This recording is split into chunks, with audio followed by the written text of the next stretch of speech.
We hope you enjoy this clip. Before you watch it, please hit that subscribe button. I have a question for you about Monday. At what point did the Hulk Hogan celly come about? At what point in the game did you know you were going to do that, or was that just spur of the moment? And they've been short spurts. Robinson from Adebayo. Great pass. Terrific cut. Timeout, Boston. I wanted to do it. So there's a little bit of an internal conflict, right? Because it's like, you're playing on the floor that you grew up, being fortunate enough to go to some games on, and, grew up in Celtics country, all this stuff. So like, you have the idea you want to do it, but like, I have to be relevant enough in the game to like warrant that. And I really towed the line on that because like, ideally you score like 20 plus, and then you're doing it and you have a little bit more validity. I mean, for my 10th point on like a back cut layup, like not really what I envisioned. Definitely envisioned more of like maybe a dagger 3 to like push it to 11 with like 3 minutes left. But I don't know how this happened, but maybe somebody that I went to high school with or something, because I still have the same number from when I was in high school. My number got put in a group chat somewhere, and it was like a massive group chat. So after we lose game 6, my phone is blowing up from all these random New England numbers. Like, I don't know. Can I curse on here? I can, right? Yeah. We can curse. Fuck yeah. Get fucked, Celtics 7. They're sending me memes of the Kurt Schilling bloody sock. And it's just all these random numbers. It's like 70 texts. I'm like, what is going on? And I'm also like pissed because I'm on the heels of this like bone crushing loss where, not to mention, I missed some shots on the stretch I'd like to have back.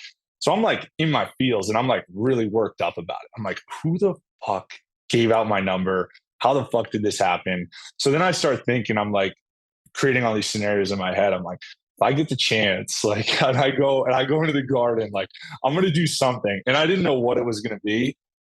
Honestly, like probably a little underwhelming, but you would be shocked at how many people that really bothered. I heard from a lot of people about like, some people loved it. It was very polarized. Some people loved it. And then obviously like all the people that are bitter back home were like, oh, it was so unnecessary, like classless, all this stuff, but whatever. For me, Duncan, I loved it. And it was one of the most joyous moments I've had watching playoff basketball this season because, no, I mean this, dude. I'm always pulling for you. I'm always rooting for you. And when I saw you do that, I was like, oh yeah, Duncan's in his shit right now. And I love seeing Duncan in his shit. I love seeing it. Yeah, like I said, it would have been nice if it was after my like 7-3. But I didn't have the luxury of that being the case. So I was like, you know what? There's an opportunity. You just called a timeout. Place is absolutely silent. I'm going to just jump on it. A lot of discussion points about your guys' zone throughout these playoffs, but particularly in the Boston series. I've described it as a shape-shifting zone because it's not necessarily a traditional 2-3 or whatever you want to call it. How would you describe your zone defense? I'll run with shape shifting. I like that. We can run with that. I mean, it's funny.